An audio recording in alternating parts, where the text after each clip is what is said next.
Bueno, un gusto tenerte aquí, ¿eh? No sé si leíste esta solicitada, si tuviste oportunidad No, te estaba escuchando atentamente. Pero son algunos de los personajes más conocidos del universo neoliberal, por llamarlo de alguna forma, ¿no? Sí, vos mencionabas a Roemer, yo recordaba que es una de las principales fortunas de la Argentina, ¿no?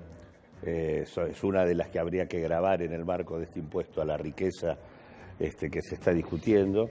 Y es un personaje sumamente relevante de los laboratorios, ¿no? De la producción de medicamentos, sector o empresas que han tenido un crecimiento de su facturación en los últimos 4 años extraordinario, por encima del promedio de la evolución de los precios, ganando a expensas del resto de la comunidad, y que ciertamente hoy deberían subordinar sus capacidades a lo que es el interés público, por lo tanto ponerse a disposición de la estrategia que en materia de salud pública tiene que llevar la Argentina adelante y que por lo tanto incluye el tema de medicamentos de manera esencial, ¿no? Bueno, omití mencionar que algunos de los firmantes, hablando de la libertad, fueron los que firmaron, por ejemplo, Patricia Bullrich aparece firmando allí, fueron los que firmaron el estado de sitio como ministro del gobierno de la Rúa en diciembre. Sí, incluso vos fijate, porque ellos hablan de la libertad, pero al mismo tiempo,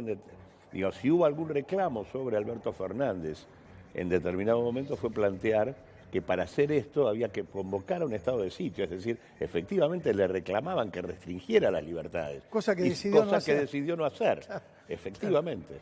Claudio, hablabas recién cuando mencionábamos a uno de los empresarios firmantes del impuesto a la riqueza. Algo de lo que nosotros en este programa venimos hablando hace ya largas 2 o 3 semanas, que surge como una iniciativa parlamentaria, pero que evidentemente tiene algunos matices en el análisis que seguramente redondarán o terminarán de nutrir un proyecto que todavía no se ha presentado. No. ¿Qué visión tenés sobre esa posibilidad de un gravamen para los ricos? A ver, primero es una orientación que le viene faltando al sistema impositivo argentino desde siempre. Si hay alguna deuda pendiente de la democracia es armar un sistema impositivo que le cobre a los ricos. Buena parte de la presión tributaria en la Argentina descansa sobre los trabajadores y los sectores medios, y los ricos francamente no pagan.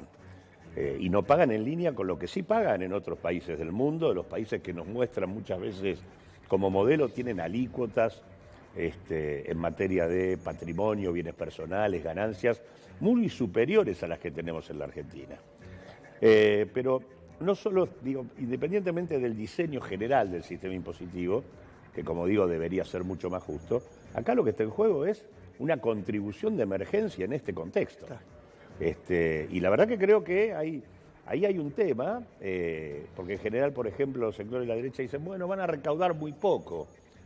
Bueno, en realidad, los sectores que tienen que ver con las mayores fortunas en la Argentina llevan una estrategia en general en donde esquilman a la sociedad sobre la base de ocultar sus rentas y sus patrimonios para pagar menos impuestos. Entonces, cuando vos te mirás la información que hay en el mundo disponible de las consultoras especializadas que van elaborando anualmente quiénes son las principales fortunas de la humanidad y lo hacen bajo declaraciones juradas y además te encontrás que nos dicen que en la Argentina hay 114.000 personas que tienen más de $1 millón de patrimonio neto.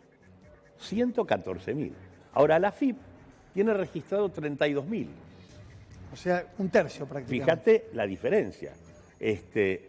Pues ciertamente, si vos tomás como padrón a grabar solamente lo que tiene registrado la AFIP y no considerás que están eludiendo el pago bajo distintos mecanismos, indudablemente recaudás menos de lo que potencialmente podrías. ¿Esto no es ilegal? ¿No es ilegal? Sí, por supuesto. O sea, no declarar que vos tenés un patrimonio... A ver, por ejemplo, Pablo Roca es alguien que ha tenido un protagonismo lamentable en este tiempo porque se encargó de despedir 1.450 trabajadores primero, 5.000 después, y demás. Es la principal fortuna de la Argentina. Tiene un patrimonio neto a mediados del año pasado, presentado por la revista Forbes, de $8.000 millones. Ahora, ¿qué hace? Esos $8.000 millones no los tiene declarados en la AFIP. Tiene declarado mucho menos. ¿Por qué? Pablo Roca, ¿qué hace? Establece distintos manejos de sus sociedades que hace que cada vez quede más lejos él de las propiedades del Grupo Techin. Y lo hace estableciendo sociedades intermediarias que están por lo general alojadas en los paraísos fiscales, en donde termina exponiendo buena parte de los beneficios que obtiene aquí en la Argentina. Y al mismo tiempo, bueno, es un conglomerado mundial, alojado hoy en Holanda. En realidad la sede no es ni Italia ni la Argentina, es Holanda el lugar de sede del Grupo Techin en la actualidad. Y permanentemente van cambiando las estructuras de sus sociedades para hacer algo que se denomina planificación fiscal nociva, es decir, hacen daño y cometen delito. ¿Cuál es el delito? Bajar lo más posible la base sobre la cual se calculan los impuestos. Entonces te eluden ganancias, te eluden patrimonio y vos obviamente le cobrás mucho menos.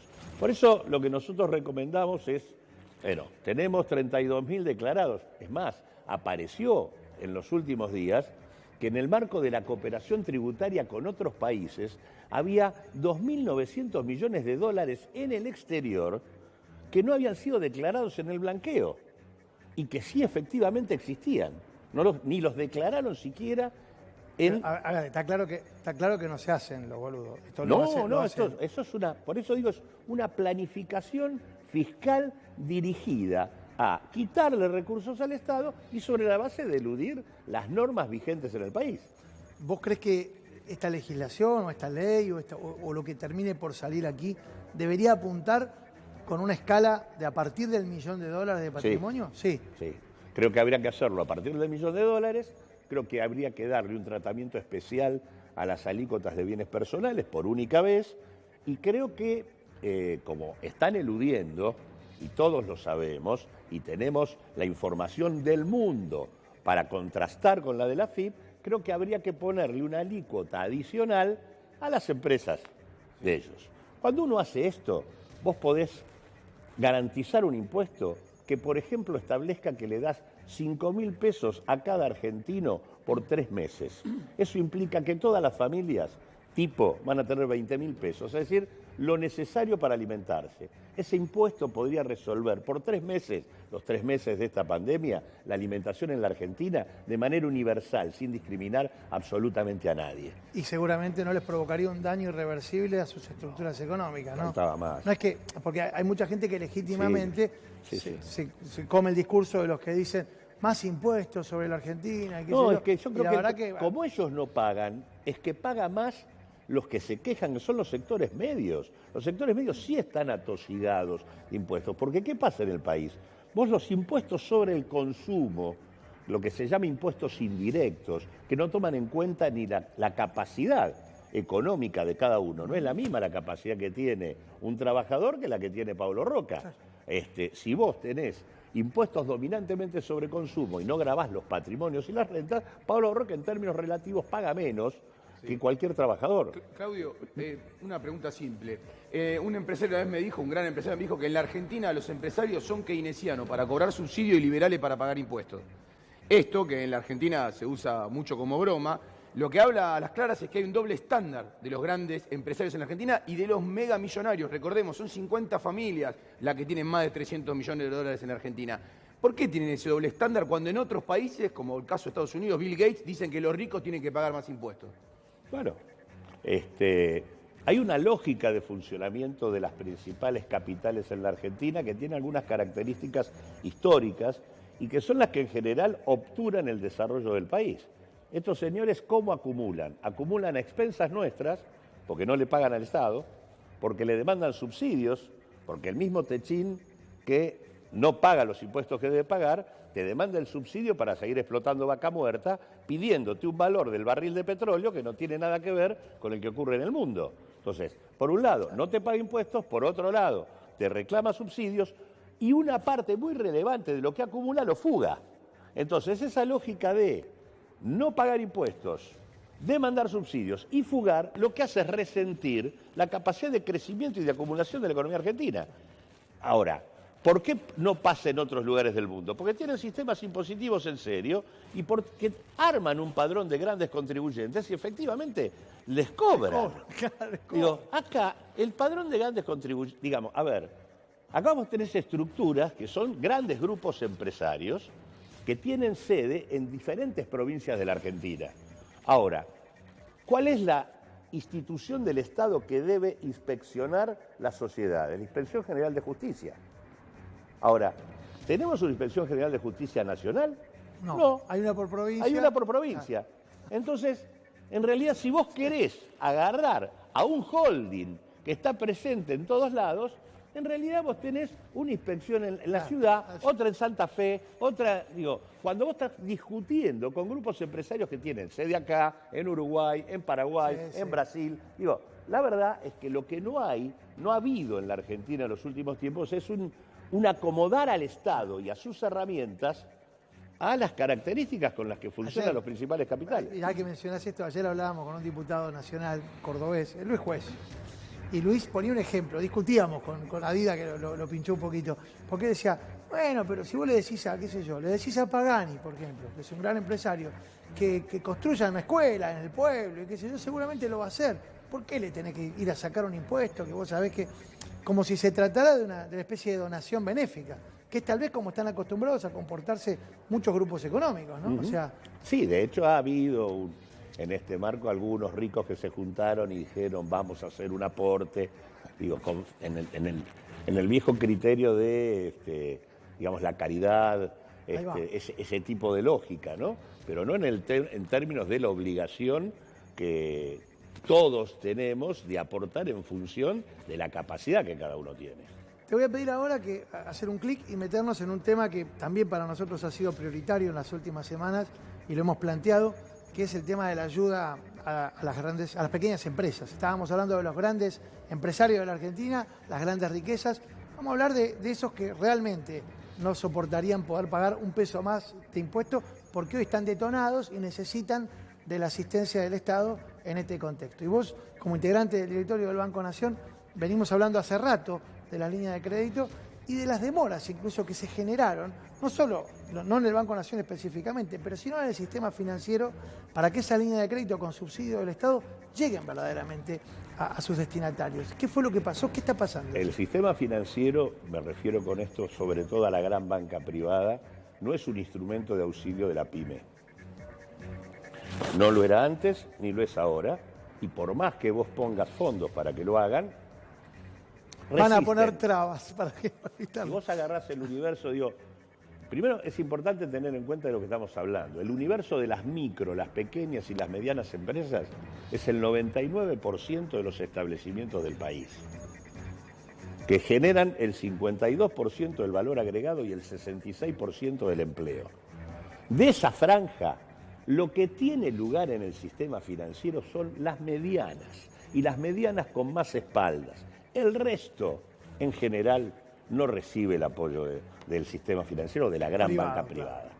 En ese sentido, por eso, uno de los problemas que hubo fue, frente a una decisión del Banco Central de brindarle liquidez a los bancos para que presten a una tasa menor, efectivamente eso, hasta que no aparecieron determinadas condiciones, no empezaron a hacerlo, y cuando empezaron a hacerlo, lo empezaron a hacer restringido a las empresas que siempre financian. En ese sentido, me parece que hay que reconocer que el canal de los bancos privados para ese tipo de ayuda no camina. Por eso es importante la otra decisión que tomó el gobierno, que es el programa de asistencia a la producción y al trabajo, en donde el tema es el Estado el que va a subsidiar la nómina salarial. Y es el Estado el que le va a quitar el costo impositivo al universo de las micro, de las pequeñas o de las medianas que están en peor condición. Me parece que esa es una política más razonable.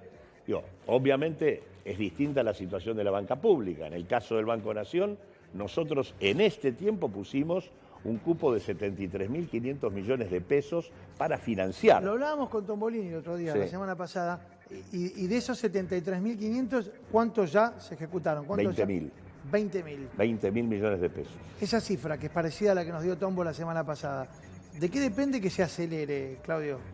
No, depende. Nosotros estamos recibiendo solicitudes de manera permanente, eso tiene un trámite bastante sencillo.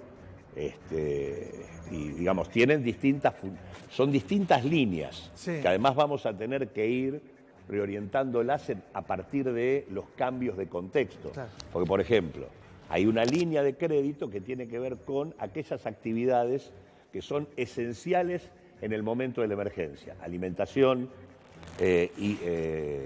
equipos médicos, equipamiento médico, higiene, digamos, ese tipo de cosas es una línea de crédito Más urgente, digamos. específica. Claro. Por ejemplo, en el contexto donde lo que crece es el teletrabajo, por la necesidad de trabajar desde la casa, también hay una línea de financiamiento para el equipamiento del teletrabajo. Claro. Y después tenés para nómina salarial y para capital de trabajo. Claro. Entonces, todo eso es lo que son los 73.000 millones. Ahora, por ejemplo, seguramente cuando se anuncie la continuidad de la cuarentena, Sí, que muy para probablemente los ocurra próximos mañana. días, es posible que se vayan exceptuando actividades, cosa que ya vino ocurriendo, y actividades en algunas provincias. Por lo tanto, seguramente la línea que nosotros tenemos para actividades esenciales se va a transformar en una línea de crédito para las actividades exceptuadas. Sí. Porque todas las actividades que se exceptúan van a tener que incorporar protocolos sanitarios en los cuales van a tener que invertir. Por lo tanto, digo, esa línea también va a estar. Lo que digo es, lo que venimos haciendo es tratar de ir acomodando las líneas de crédito en función de la necesidad que plantea el momento. Claudio, la plata que le falta al Banco Nación, ¿es en parte la plata que, por ejemplo, González Fraga le prestó al Tesoro Nacional en ese momento el gobierno de Mauricio Macri y por el cual el Banco Nación no está pudiendo prestar más? Bueno, indudablemente hubo un proceso de descapitalización sobre la base de algo que sí hizo el gobierno anterior, que en algún momento quiso hacer grandilocuencia verbal diciendo que ya no iban a financiar más al Tesoro desde el Banco Central, y la forma de hacer esto fue pasarle la mochila al Banco Nación. Claro. Efectivamente, eso es uno de los elementos que le generó en aquel momento una situación compleja en materia de liquidez al banco. Del mismo modo también que la tendencia a concentrar el crédito en pocas empresas. Eso no solo te genera un nivel de riesgo importante, porque cuando alguna empresa se te cae, como es el caso de Vicentín, o te genera la situación de Vicentín, obviamente te genera una limitación en tu capacidad prestable. Así que todo el proceso que nosotros iniciamos desde diciembre del año pasado, 2019, enero de este enero año, tuvo que ver con comenzar a sanear el banco y a reorientar la política crediticia. Y ayer hicimos un hecho muy importante, que fue convocar a todas las entidades de la pequeña y mediana empresa para la creación del Consejo Consultivo de la Pequeña y Mediana Empresa en el Banco Nación. Es decir, un ámbito donde ellos vean cuáles son las herramientas y las posibilidades que el banco tiene y al mismo tiempo planteen sus necesidades, claro, y tratar de articular con esto y dar la mejor red de contención que podamos dar en este contexto. Lozano, ¿por qué el principal banco estatal, con estas iniciativas que usted cuenta, además con el empuje, con el aval, con el respaldo del Banco Central, no puede marcar la tendencia para que la banca privada, que probablemente tenga capacidad para prestar igual o lo mismo que el Banco Nación, se avenga a ser parte de este proceso de recuperación? ¿Por qué el Banco Nación no puede marcar la tendencia como para que el mercado lo siga? Marca tendencia en términos de baja de tasas, marca tendencia en ese sentido, también se han ido acomodando los créditos de la banca privada. Lo que pasa que igualmente resisten, digo, y si vos vas a las tasas de los bancos privados han bajado, Sí, y también han dado algunos créditos, pero no lo han dado en la magnitud que deberían darlo. Yo la verdad que creo que no tiene mucho sentido, con la urgencia en la que estamos, seguir insistiendo en tratar de que hagan lo que no van a hacer. La verdad es que la lógica sería que el Estado, mejor dicho, el Banco Central, le diera un bono, le capturara con un bono los pesos disponibles que tiene el sistema financiero privado y con esos bonos fondea al Estado para que haga lo que tiene que hacer. Eso es un modo de fondear, por ejemplo, el programa de asistencia financiera a la producción y al trabajo. Ese mecanismo es un mecanismo mucho más directo, más sano que seguir esperando que los que claramente están puestos enfrente y no quieren resolver esto como corresponde, aporten por la vía de la autoridad pública. ¿Está previsto ese bono? Se está discutiendo, no sé Caramba. qué está previsto, es una discusión que está planteada. Te hago una pregunta más. Estos 20.000 que ya se otorgaron, me decís que restan todavía 50 y tantos mil De las distintas de las líneas. distintas líneas. ¿En qué tiempo vos crees que esto puede llegar a cumplimentarse? Bueno, yo creo que deberíamos tender, en función de lo que dije anteriormente, a que sea por vía de la política fiscal el respaldo a los salarios y el respaldo en términos de bajar la carga impositiva, Bien. exceptuar los vencimientos de contribuciones patronales y de impuestos, y que la ayuda financiera esté concentrada en defender el capital de trabajo de las empresas. Nosotros deberíamos tratar de garantizar que no se nos caiga la gente y que no se nos caiga el saber hacer de las empresas. Claro. Cosa de que cuando venga la posibilidad de recuperar, porque este es el otro tema, nosotros hoy lo que estamos